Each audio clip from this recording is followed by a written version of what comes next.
อยดินแดนอาคาเรื่องราวล้ำพงพนาที่ถูกกล่าวหา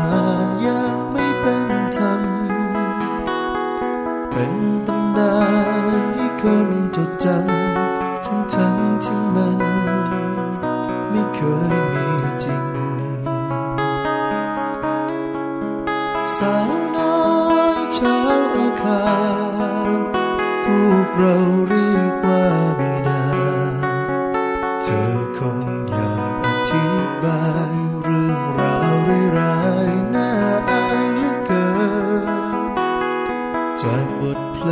งที่ฟังเพลินๆมันผลักเธอเดินสู่ความมืดมนสาวสวยเป็นมันเป็นมาทอดกายถ่ายทอดตำราวิชาโลกี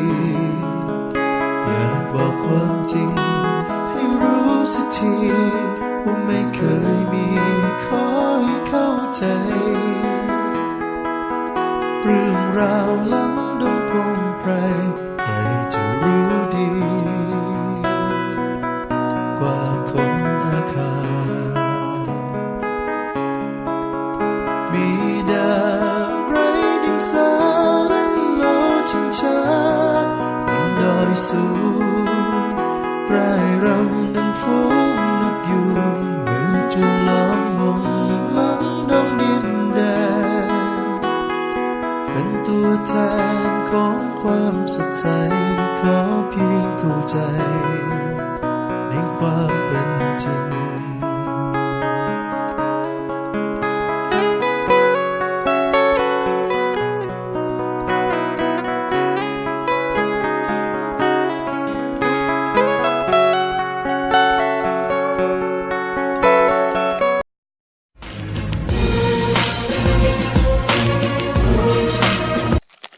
สำบายดีทุกคนที่กำลังติดตามมักชมยินดีต้อนรับสู่ซองอาคาน้อยเนาะวันนี้เฮาอยู่ป่าแต่ว่าจุดประสงค์ในกันมามื้อนี้เนาะคือเอามาถ่ายรูปให้น้องสาวมาเป็นตากล้องให้มันนั่นแหละแต่พอดีว่ามีเวลาว่างๆเนาะเลยสิถ่ายคลิปเล่นๆให้เบิ่งพอดีน้องสาวใส่สุดอาคามาเนาะมาถ่ายรูปอยู่ป่าเป็นคล้ายๆแบบถ่ายรูปทั่วๆไปเนาะเขาอยากถ่ายรูปเนาะเขาเลยมาเป็นตากล้องให้มันเนาะก็เลยถือโอกาสนี้สิรีวิวสุดอาคาเนาะชุดของสาวๆของอาคาให้เบิ้งในมือนี้เนาะพอดี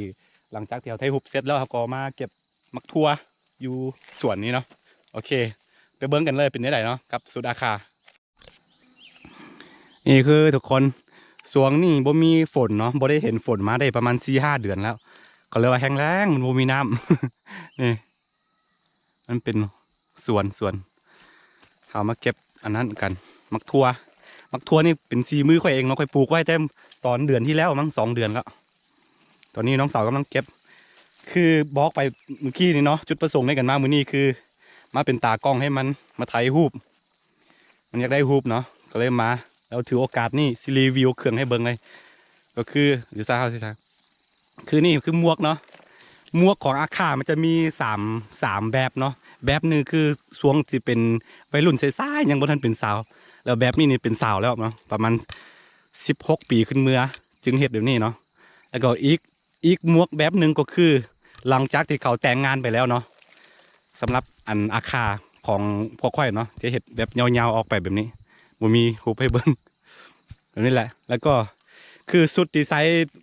นี่เนาะมันเป็นสุดที่เห็ดจากมือเองเลยทุกอย่างเนาะนี่สวยงามคือผ้านี่คือผ้าที่ดำๆนี่เนาะเอาก็เอาใบน้ำนิ่นที่อยู่ธรรมชาติอะไรมาย่อมก่อนสิได้ดำๆแบบนี้ใช้เวลาประมาณ2-3 เดือนกว่านี่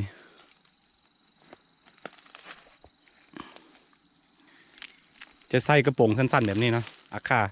คือต้องบอกเลยว่าคนอาคาสมัยก่อนเนาะเวลาไปหายไปส่วนก็ใส่ไปแบบนี้แหละแบบนี้บ่เปลี่ยนเลยเพราะว่าเมื่อก่อนบ่มีสุดแบบสุดคือปัจจุบันเนาะบ่มีเครื่องนุ่งแบบนี้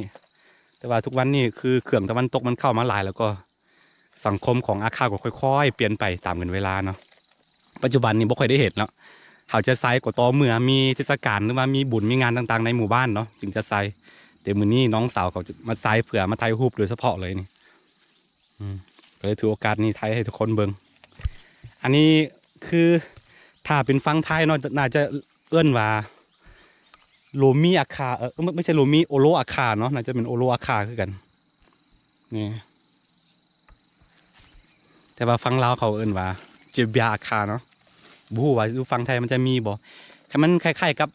อันเผาโอโลอาคานั่นแหละสามเหนียงภาษาพูดภาษากันเว้ามันยังเนาะ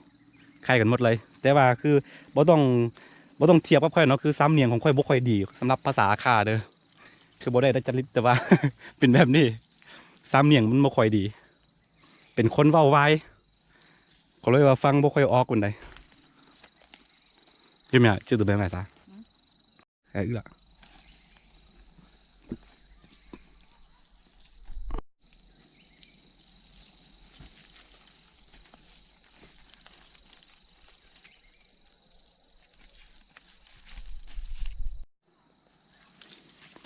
คือลืมบอกเนาะคือเครื่องประดับแบบนี้มันจะเป็นเครื่องเงินเนาะนี่เป็นเงินหมดเลยนี่เงินหมดแต่ว่าการเฮ็ดคือแบบนี้เนาะเขาปักเองเซลเองเลยใช้เวลานานกว่าจะได้แบบนี้เนาะเป็นลายเป็นลายคือวิธีการเฮ็ดเสื้อหรือเฮ็ดหมวกของปัจจุบันนี้เนาะมันก็เฮ็ดไปตามแล้วแต่ความมักของเขาเนาะคืออันนี้ก็น้องเขาเฮ็ดเองเมื่อก่อนนี่จะเฮ็ดแบบเดียวกันหมดเลยแต่ว่าตอนนี้เขาก็ประยุกต์เนาะประยุกต์มาใส่แบบว่าอันใดที่สวยงามหรือว่าอันใดเบิ่งแล้วมันงามกว่าเนาะเขาก็จะประยุกต์เอาเองมันบ่ตายตัวเนาะนี่แหละสุดอาคา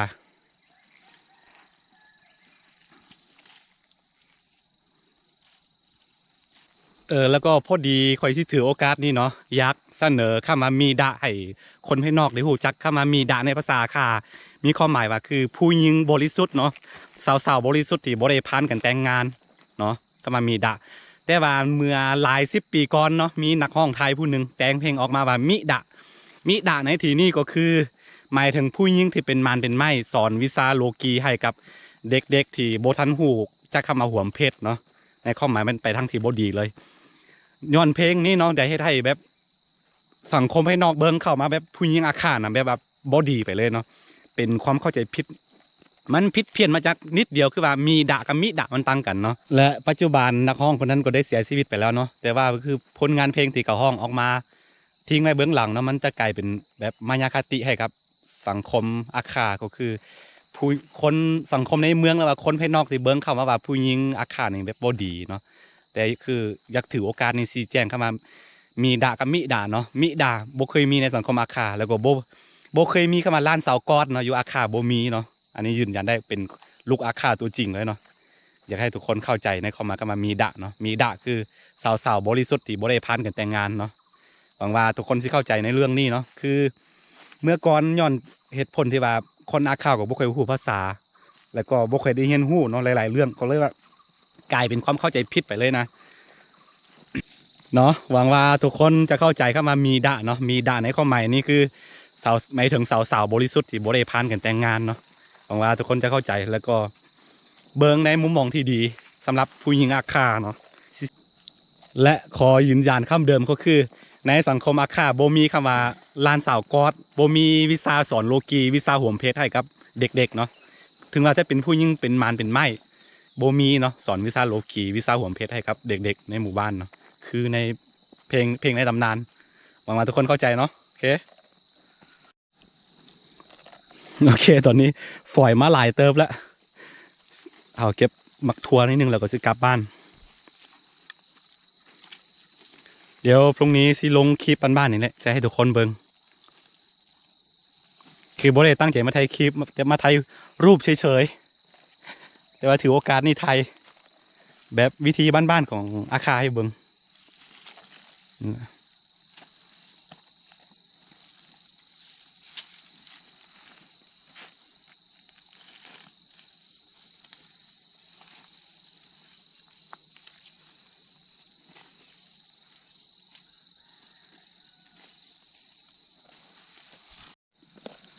โอเคตอนนี้เขาก็เก็บเรียบร้อยแล้วสิกลับไปบ้านเนาะสิยางกลับไปบ้าน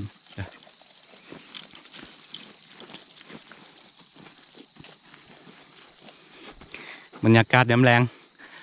ตอนนี้ประมาณ5 โมงแรง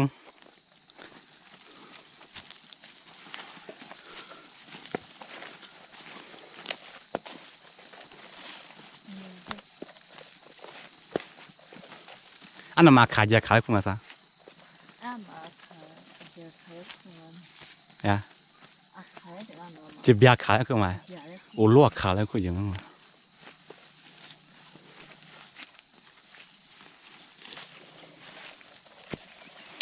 นี่แหละคือบล็อกไปเมื่อกี้เนาะเมื่อก่อนนี่คนอาคาเวลาไป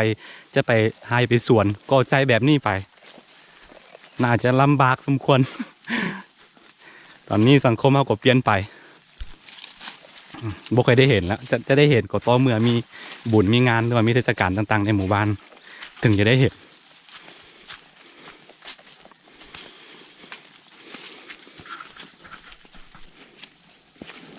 อันนี้เป็นซาทุกคนซาปลาบ่ได้ปลูกเนาะมันเกิดขึ้นเองนี่แหละสำหรับคลิปนี้ก็คือสิมีประมาณนี้เลยเนาะคันผู้ใดมักแล้วก็อย่าลืมกดไลค์กดติดตามซองอาคาน้อยเนาะเผื่อบ่พลาดวิดีโอใหม่ๆจากซองอาคาน้อยแล้วก็สำหรับผู้ใดเข้ามาใหม่ก็อย่าลืมกดติดตามด้านหลังนี่เนาะโอเคประมาณนี้แล้วเนาะตอนนี้ยังกลับบ้านกับน้องสาวข้างหลังนี่เป็นคลิปบ้านๆ ผู้ใดตั้งใจมาถ่ายคลิปล่ะ บ๊ายบายไอ้เข่าดิเบอร์